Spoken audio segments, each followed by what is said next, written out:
When did you discover your fiance was stealing wedding savings for a TikTok business? Okay, seriously, I need to type this out before I throw my beat-up 2018 Honda Civic into the fountain outside the student union. I just found out my fiance, Ronald, has been funneling our wedding savings into his mom's ridiculous TikTok business, and I am sitting here at 2:47 a.m. parked 2 spots away from the Target entrance, eating Talenti gelato straight from the container. My phone is at 6% battery, and my notifications are stuck at 47 because my iPhone 14 storage is full from all the suspicious screenshots I've been taking. I don't even know where to start with this dumpster fire. I guess I'll start with the obvious. My name is Billy Davis, 27M, and I am, or maybe I was, engaged to Ronald Wilson, 31M, who I now realize is the most textbook covert narcissist I have ever had the misfortune of living with for 2 years and 8 months. I'm a mess, obviously. I deal with some pretty intense PTSD from a past work situation, which makes me a target for guys like Ronald who love controlling sensitive people. Past me was such an idiot, honestly. We're supposed to get married in 3 weeks. 3 weeks. The venue was booked, the slightly depressing but affordable alumni hall on the edge of the campus where we both met years ago, and the invitations were sent. The theme was rustic chic, which means we spent way too much money on burlap and twinkle lights. The wedding planning was where the first major cracks started showing, but like a clown, I convinced myself it was just pre-wedding stress. Ronald was always weirdly vague about the finances. Every time I brought up the $15,000 we had jointly saved in the wedding fund account,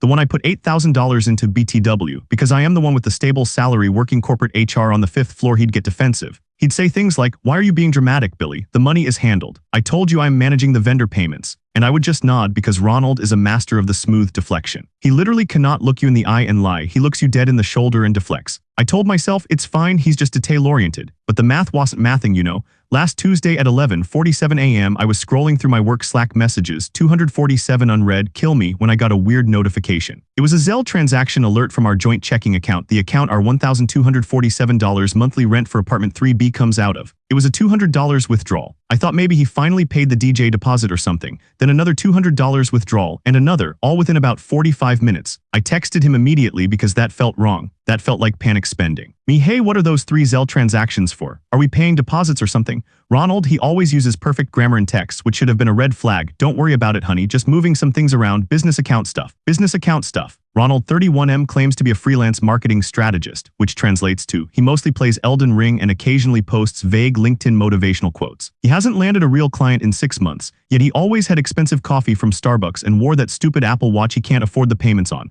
I tried to let it go, honestly. I tried to trust him. But then later that day, I was grabbing a forgotten $43.67 grocery bill receipt off the counter to log our spending, and I saw his Samsung Galaxy sitting there, screen cracked, vibrating furiously. I know, going through a partner's phone is a massive breach of trust, but my gut was screaming. I just couldn't shake the feeling. I picked it up and it was open to his Venmo history. That's when the real panic set in. The past 3 days of transactions were all Zelle transfers out of our joint account, followed by immediate Venmo payments to a specific user, Pamela Sharma 60. The notes were horrifyingly specific. $200. Emerald Tier Coaching Fee Week 1 $200. Inventory Uplift Package Quick Ship $200. Diamond Boss Q4 Buy-In. What the actual fuck is Diamond Boss Q4 Buy-In? I sat down on the IKEA couch we got during that disastrous trip last year and scrolled back. This wasn't new. This was happening weekly, for months. I did the quick math. It was easily over $4,000 in coaching fees and inventory uplifts since January. I went straight to Instagram and searched Pamela Sharma 60. Enter Pamela Sharma 60F. Oh my god, this woman is a walking, breathing MLM nightmare wrapped in bad spray tan and sequin leggings. Her profile bio was a masterpiece of corporate cult speak. Empowering boss babes, Emerald CEO, financial freedom seeker, ask me about the collagen glow drops. TikTok famous, she had 30K followers on TikTok and her feed was full of her doing high-energy motivational dances in front of poorly organized boxes of products. She literally had a video where she was dancing on the campus quad,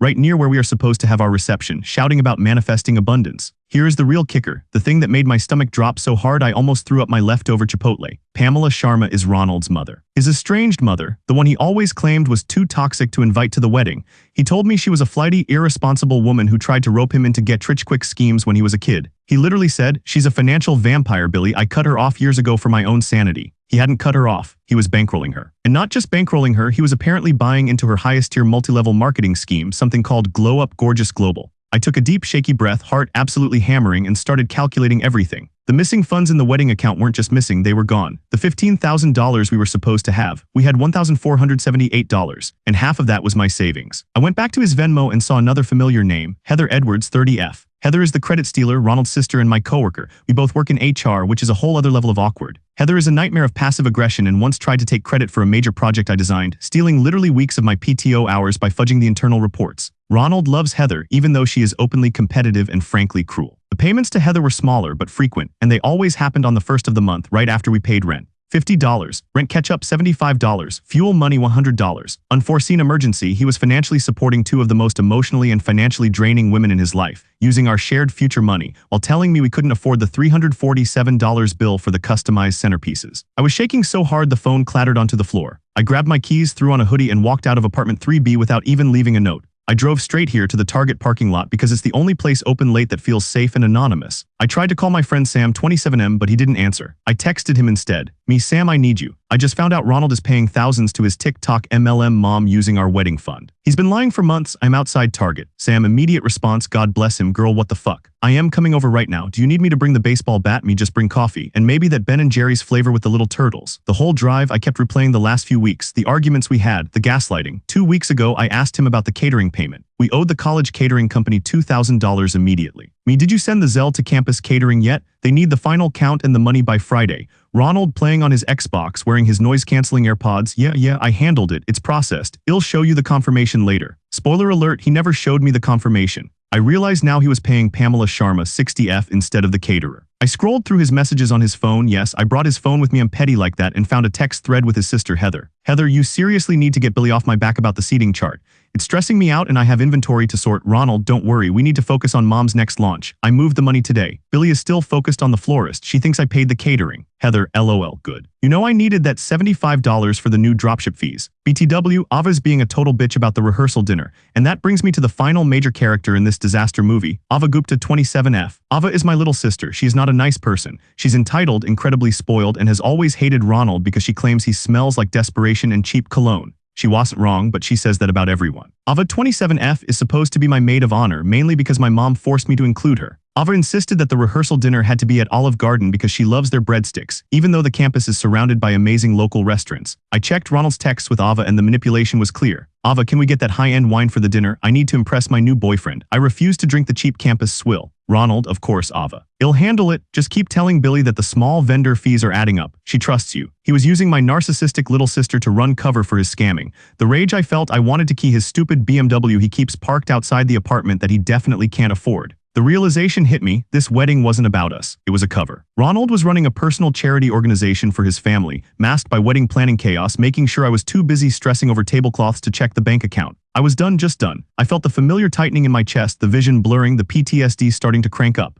I looked at his phone again, debating sending a nuclear text when I saw the last text he sent 5 hours ago. It wasn't to Pamela. It wasn't to Heather. It was to a contact labeled, "JH Venue Manager, do not call." The message was one simple sentence. "Ronald, I need to cancel the contract. I'm giving you 60 days notice." Wait, cancel the contract? The Alumni Hall contract was paid in full 6 months ago. I know this because I was there when he zelled the $5,000 security deposit. And the venue requires a 90-day minimum notice for a refund on that deposit. He was planning this. He had already called off the wedding, not with me but with the venue manager, and was attempting to recover the $5,000 deposit by pretending it was a lease termination. I immediately called the venue manager, a woman named Jessica H. 60F, the same age as Pamela. Weird coincidence. She answered annoyed, clearly already home in bed. "Me, hi Jessica, this is Billy Davis. I'm calling about the Wilson Davis wedding on June 15th. I just saw a text from Ronald asking to cancel the contract and I am confused." Jessica sighing deeply, background sound of Hulu playing. "Mr. Davis, I am so sorry. Ronald called me yesterday afternoon 5:30 p.m. right before I left the office and insisted on terminating the contract and requesting the security deposit refund, minus the cancellation fee. He was very insistent." "Me, did he say why he was canceling?" "Jessica, he said it was because you two had decided to elope and travel the world and you needed the deposit to fund the trip. He said you were excited about the impulsive romantic gesture." I couldn't even process that level of narcissistic fantasy. Travel the world? Ronald hasn't renewed his passport since 2012 and throws a tantrum if we drive more than 2 hours. "Me, Jessica, we are not eloping. We are 3 weeks out. The wedding is still on. What is the cancellation fee?" Jessica, well, given the late notice, the contract states 75% of the total cost of the venue rental. That's about $8,000 lost. But since he terminated the contract, we have a waiting list for that date, so we will try to fill it. If we fill the date, you get the $5,000 deposit back. If we don't, it's forfeit per the agreement he signed. $8,000 lost. $5,000 deposit gone. All for his imaginary, impulsive romantic gesture, so he could funnel more money into his mom's glow-up gorgeous global inventory. I hung up, my hands still shaking, and called Sam back, needing confirmation that I wasn't hallucinating this whole exchange. "Sam, dude, I'm pulling into the parking lot now. I see your Civic." "Wait, why did you hang up?" Me voice cracking. "Sam, he didn't just spend the money. He tried to cancel the entire wedding and steal the $5,000 deposit by lying to the venue manager and saying we were eloping. He was going to leave me with a canceled event and no explanation in 3 weeks, all for his mom's MLM bullshit. Sam now running towards my car. Oh my god, Billy, get out of the car. Breathe. He finally reached the car. I unlocked the door. He shoved the Ben & Jerry's fish food good choice at me and looked horrified. Sam, did you block him? What did you say? Me nothing. I took his phone. I was going to send a rage text, but then I realized something.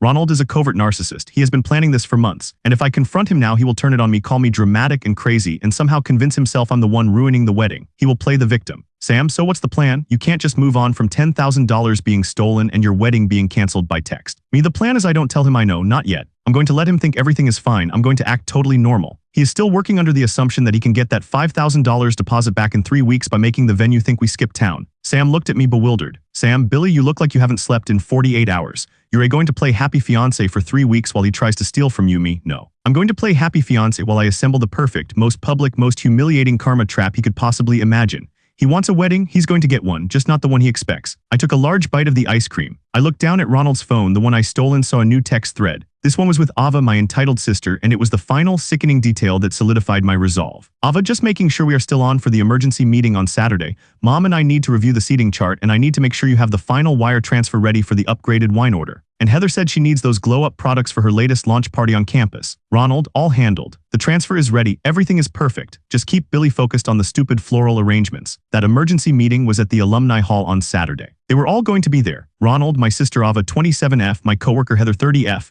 and most sickeningly his MLM cult leader mother, Pamela Sharma, 60F, who he supposedly hated. And I realized they were going to be on campus in the exact venue where the wedding was supposed to happen, all together 3 days from now. I looked at Sam, the plan crystallizing in my mind. Me, Sam, remember how Pamela Sharma is trying to be TikTok famous and has that huge Emerald Boss Babe launch party scheduled? Sam, yeah, me, it's happening this Saturday, right? Where do you think she's holding it? She needs a big impressive venue for her Manifesting Abundance video shoot. Sam gasped, eyes wide. Sam, no. You're telling me she booked the venue, the one Ronald canceled? Me, worse, she's not booking it. Ronald gave her the venue, pretending he was doing her a huge favor, telling her the college was letting him use it for a private family event. He's using the cancellation chaos to throw his mom a huge free MLM party 3 weeks before our supposed wedding, and they think I'm too stupid to notice. Sam stared at me, then at the half-eaten gelato. Sam, Billy, what are you going to do? I pulled up the venue manager's number on Ronald's stolen phone. I had 3 days to prepare. This wasn't going to be an elopement. This was going to be an expose. I looked up at the floodlights of the Target parking lot. The air was cold, but I suddenly felt completely focused. Me, I'm going to make sure that the whole world, and specifically the 30,000 people who follow Pamela Sharma on TikTok, knows exactly how Ronald Wilson, his credit-stealing sister Heather Edwards,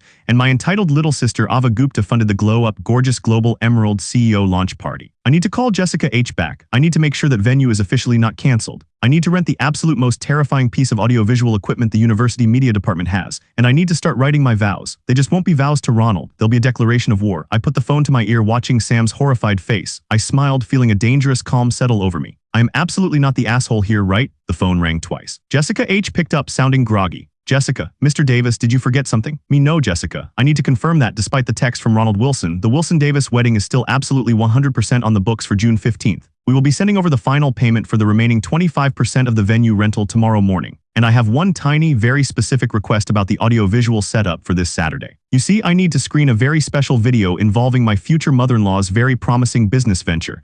I need the biggest, loudest projector you have. This is going to be viral. I heard Jessica sit up sharply on the other end. I knew I had her attention. The countdown to the ultimate, most public wedding disaster revenge party has officially begun, and I needed to figure out how to get into Ronald's MacBook to access the files I knew he kept hidden, documenting all his shady transactions. But first, I needed coffee, and a whole lot of screenshots. And maybe I should warn Ava she's getting cut out of the will. This is going to be so much worse than rustic chic. This is going to be absolutely nuclear. I am absolutely not the asshole here, right? The phone rang twice. Jessica H picked up, sounding groggy. Jessica, Mr. Davis, did you forget something? Me, no, Jessica. I need to confirm that despite the text from Ronald Wilson, the Wilson-Davis wedding is still absolutely 100% on the books for June 15th. We will be sending over the final payment for the remaining 25% of the venue rental tomorrow morning. And I have one tiny, very specific request about the audiovisual setup for this Saturday.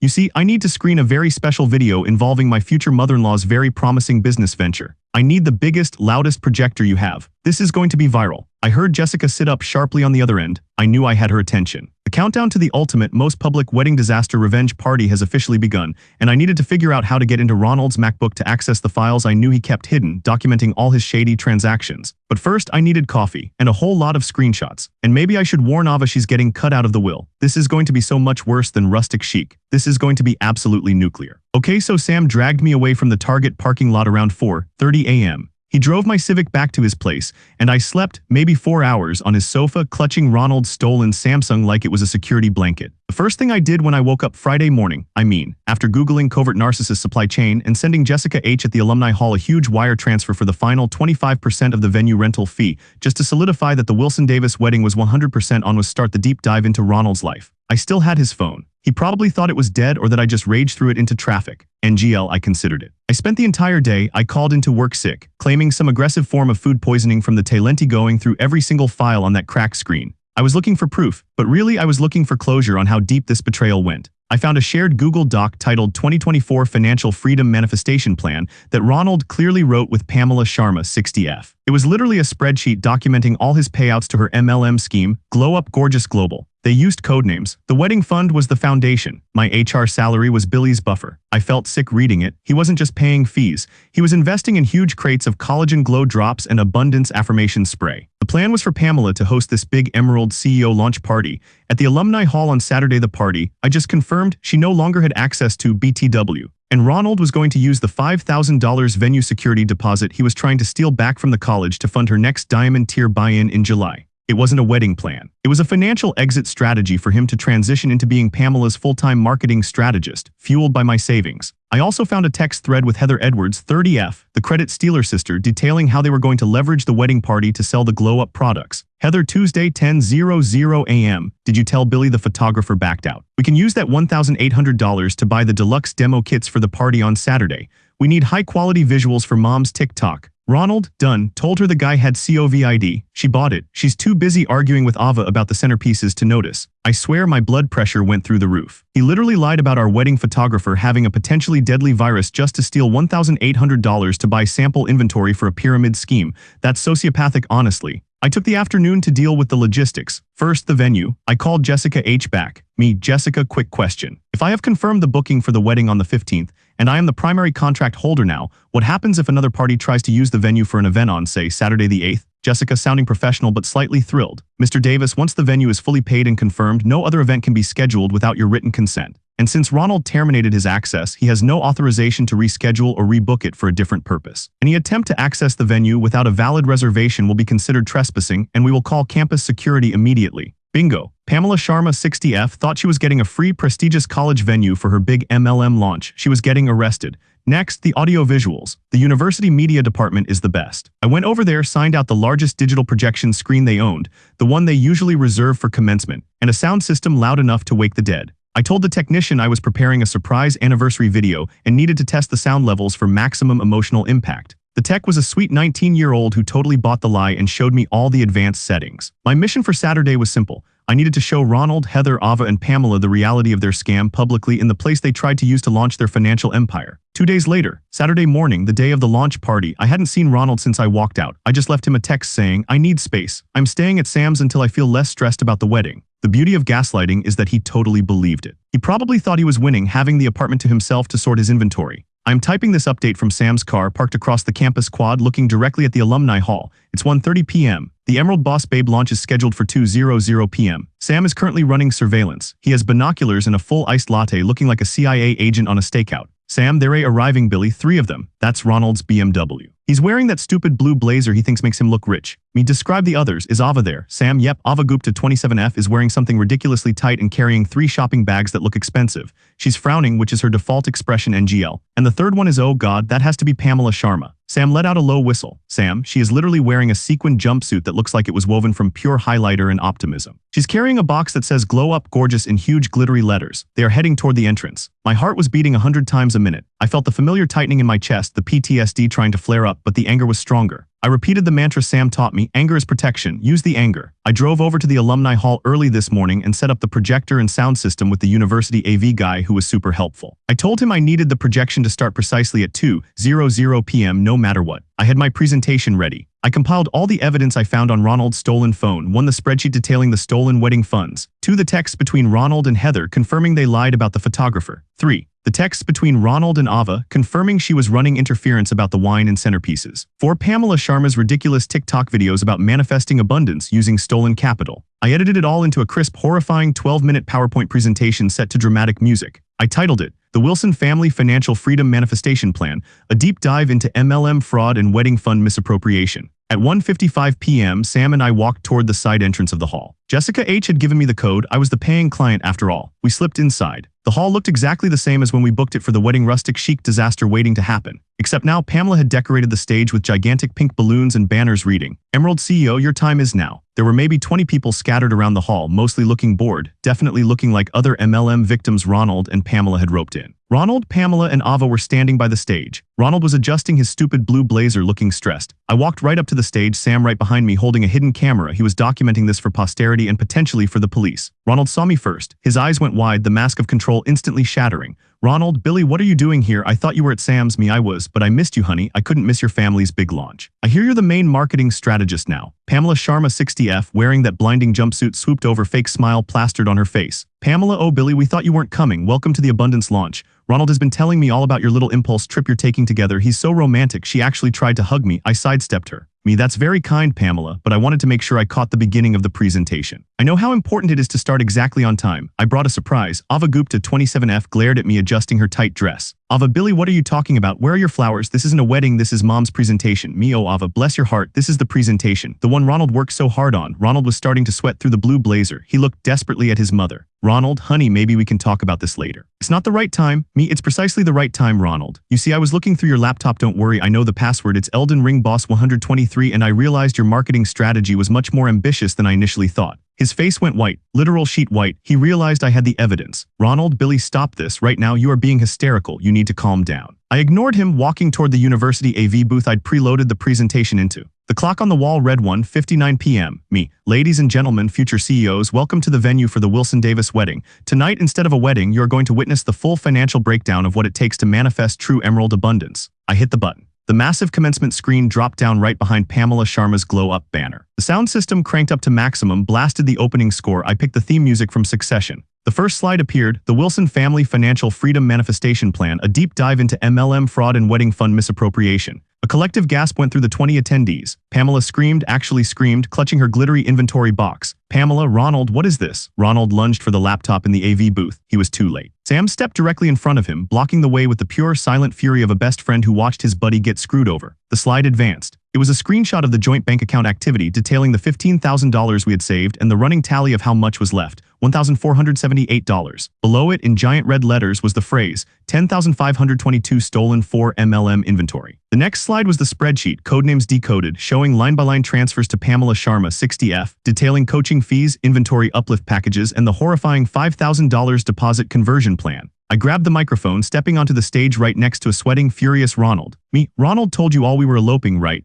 That we were taking an impulsive romantic trip. He needed the $5,000 venue deposit we paid 6 months ago to fund that trip. Except that trip was a lie. The trip was really the Diamond Boss Q4 buy-in for Glow Up Gorgeous Global, funded entirely by our future, and specifically $8,000 of my stable HR salary." I looked directly at Pamela. "Me, Pamela, you told Ronald you needed a prestigious venue for this launch to prove your validity. Ronald offered you this venue for free because he thought he had successfully canceled the contract and could steal the deposit back. Fun fact, he didn't cancel the contract. I confirmed the booking yesterday. You are currently hosting an illegal launch party on a college campus funded by stolen wedding money." Pamela looked like her face might melt off. She was whispering hysterically to Ronald. "Pamela, you idiot, I told you to make sure the venue was locked down." The slide changed again. This time it showed the text between Ronald and Heather Edwards 30F. "Me, Ronald's sister and my coworker Heather Edwards knew about this scheme. In fact, she encouraged him to lie about the photographer $1,800 that went directly into buying the deluxe demo kits for this specific event. Heather, are you here? You must be so proud of the inventory you helped fund through fraud." I looked around the room, but Heather wasn't there yet. Thank God, she must have been running late. But Ava was there. Ava was absolutely horrified, not by the fraud, but by the public humiliation. "Ava, Billy, you are ruining everything. My new boyfriend is going to see this." "What about the upgraded wine order? I told you I needed good wine." I turned to my entitled sister. The next slide showed the text between Ronald and Ava 27F. "Me, Ava, you insisted on expensive wine, didn't you? You didn't care about the wedding, you just wanted to impress your boyfriend." Ronald handled it all right. He promised you expensive wine if you helped him convince me that the small vendor fees were adding up, distracting me while he emptied the accounts. "Congrats, Ava, you were the narcissist's shiny decoy. And no, there is no upgraded wine, there's no dinner, there's no wedding. You're sitting in the aftermath of a federal crime and you are culpable." Ava shrieked, grabbed her bags, and ran straight out the door. Good riddance. The final slides were just high-resolution screenshots of Pamela Sharma's most embarrassing TikToks, the ones where she was dancing on the campus quad, set to the tune of the Succession theme song. It was devastatingly humiliating. The 20 attendees started murmuring, and then quickly they started packing up their things. They realized they weren't at an exclusive launch. They were at a financial intervention/crime scene. Ronald, finally breaking free of Sam's immovable mass, rushed the stage, trying to rip the microphone from my hand. Ronald, you are insane, Billy. You are having a complete psychotic break. You are ruining my family. You ruined our future, Ronald. You stole from me and you used my PTSD as a vulnerability. You plan to leave me hanging 3 weeks before my wedding with $10,000 debt and no explanation just so your MLM queen mom could get her emerald tier. You don't have a family, Ronald. You have a team of financial vampires. I lowered my voice, but the mic still carried it across the cavernous, silent hall. The wedding is off, effective immediately. And guess what? Since I fully paid the contract, you don't get your $5,000 deposit back. Not for your imaginary trip, and certainly not for your mom's shitty collagen drops. Consider that my cancellation fee. Suddenly, 2 campus security guards, alerted by Jessica H., walked in. Guard 1, sir, ma'am, we have reports of unauthorized activity in the alumni hall. Everyone needs to vacate the premises immediately. Pamela Sharma pointed her glittery finger at me. Pamela, she's the unauthorized one. She's the one who sabotaged my launch. Guard 2 walked over to Ronald, holding his phone. Guard 2, is this your phone, sir? We have a notification for you from the University Financial Office. Your access to all campus accounts has been revoked due to suspicious activity regarding the alumni hall rental. We need you to come with us. I looked at Ronald one last time. He looked utterly defeated, the mask completely gone. He was just a pathetic, lying man in an ill-fitting blue blazer. Have fun at the precinct, Ronald. I'll send you the address of the divorce lawyer. I walked off the stage, Sam following me, completely giddy. Sam, Billy. That was the most glorious, chaotic, and publicly devastating thing I have ever witnessed. You are a legend. We walked out of the hall as the security guards escorted a silent, humiliated Ronald and a weeping, sequined Pamela Sharma off campus. Quick update, Sunday morning 9:00 a.m. I feel like I ran a marathon, but the relief is unbelievable. So here's the aftermath of Saturday's launch party massacre. One Ronald 31M and Pamela 60F. They were detained briefly by campus security and then released with a formal warning and a permanent ban from the university grounds. They didn't face criminal charges yet, but the University Financial Office is conducting an internal investigation because Ronald tried to fraudulently retrieve $5,000. I have kept every single screenshot and I have Sam's video documentation.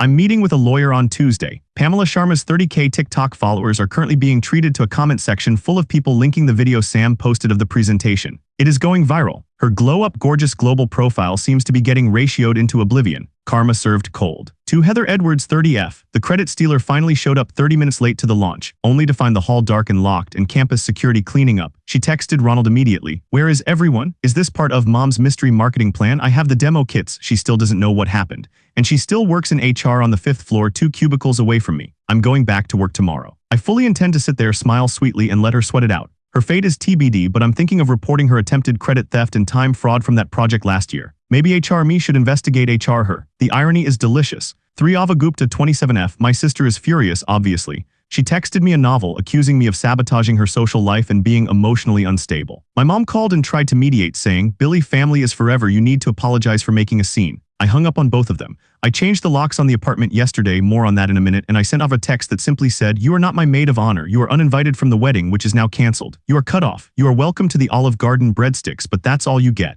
I feel zero guilt. My little sister needs a major reality check and Ronald enabled her entitlement. Now they can be miserable together. The logistics of separation. I had to go back to the apartment to get my stuff. This was the part I dreaded the most. I went back Saturday evening right after the launch while Ronald was still dealing with campus security. I called a professional locksmith and changed the deadbolt and the key code on the front door. Sam came with a U-Haul and 3 other friends. We had exactly 90 minutes. The apartment smelled like cheap cologne and desperation, just like Ava said. Ronald's stuff was everywhere. I didn't even look at it. I grabbed my clothes, my books, my laptop, my cat mittens, and most importantly, the lease agreement. My name is the primary name on the lease, thank God. I didn't leave a note. I left his phone on the kitchen counter next to a printout of the full PowerPoint presentation stapled to the bank statement. Petty, yes. Necessary, also yes. I moved into a terrifyingly small studio apartment closer to downtown. It's expensive, it smells faintly of old pizza, and I'm currently sleeping on an air mattress, but it's mine. No Ronald, no MLM inventory, no covert manipulation, it's peace. A week went by where I felt okay. By Tuesday, I was back at work. The first time I saw Heather Edwards 30F, she looked nervous. She knew something was wrong, she just didn't know what. The gossip had reached terminal velocity. Everyone knew the wedding was off, but nobody knew the details. Heather walking past my cubicle tight-lipped. Morning Billy, everything okay? You were out sick last week. Me, morning Heather, everything is absolutely perfect. I feel completely recovered. I had a huge personal breakthrough actually. I held her gaze until she nervously walked away. I didn't mention the launch party. I didn't mention her brother. I didn't mention the $1,800 she helped him steal. I just let the silence scream. I also finally heard from Ronald. Wednesday 11:47 a.m. My work phone rang. It was him. I let it go to voicemail.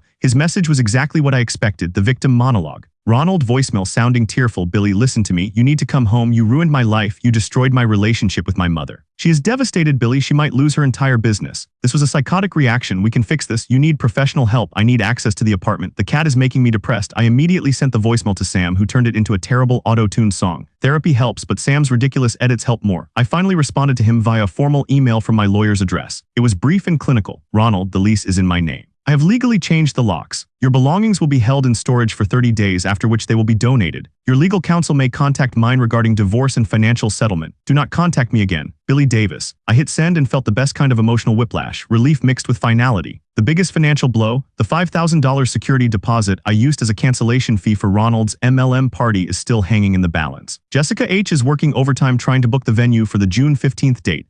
If she books it, I get the $5,000 back. If not, it's forfeit. That's the messy reality. I'm hoping the viral TikTok of Pamela's breakdown makes the venue look too dramatic for anyone else to want to rent it. I'm actively rooting against myself, which is a new coping mechanism. 3 weeks after the launch party, June 15th. The day the wedding was supposed to happen. It's 4:00 p.m. I'm not at the alumni hall. I am at the beach 3 hours south of campus, exactly where Ronald hates going because the sand is too coarse. Sam is here. My friend Maria is here. We brought a cooler of cheap wine, a pizza, and a ridiculous cake that says dodged a bullet. I checked my phone before I left. A text from Jessica H. at the venue. Jessica H. Great news, Mr. Davis. We booked the June 15th date. A last-minute corporate retreat is taking your slot. The $5,000 deposit is being wired back to your account immediately. Congratulations on your freedom. I cried a little, not because of the money, but because the universe finally threw me a bone. The financial stress took a hit, but I'm recovering. I got one last significant text this morning, but not from Ronald. It was from Ava Gupta 27F. Ava, I saw the TikTok. I called mom. She told me Ronald lied to her too about the venue and that the catering was never paid for. She said Heather is refusing to talk to her. She apologized. Not to you, she apologized to me because she said she ruined my rehearsal dinner dreams.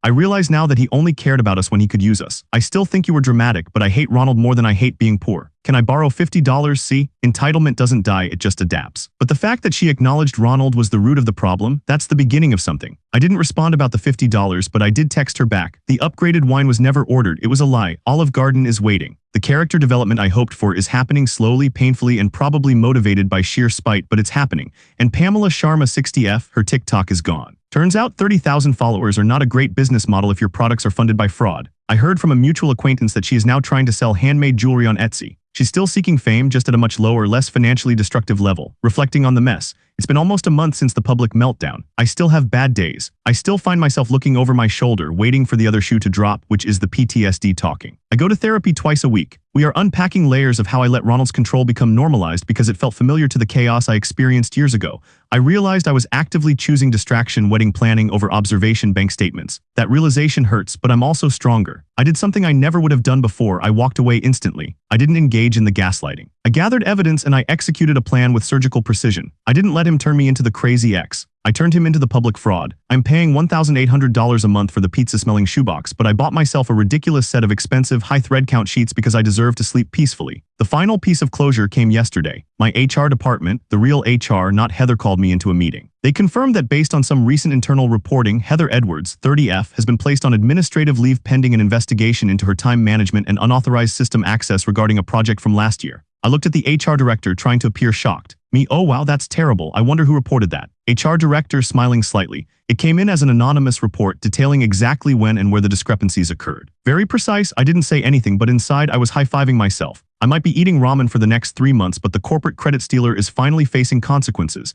That feels better than any wedding ever could have. I'm starting to remember who Billy Davis is outside of being Ronald Wilson's fiance. He's messy, he's petty, and he's resilient. I still have the Ben and Jerry's container from that night in the Target parking lot. It's sitting on my shelf. A reminder that sometimes the only way out is to eat ice cream straight from the container, steal a narcissist's phone, and declare war. I might not have gotten a husband, but I definitely got my power back. Anyway, that's the update. I'm going to go enjoy the beach. We'll update if Ronald tries to Venmo request me the $50 he now owes me for that half-eaten gelato. I wouldn't put it past him. And GL, I blocked him on Venmo too, just in case.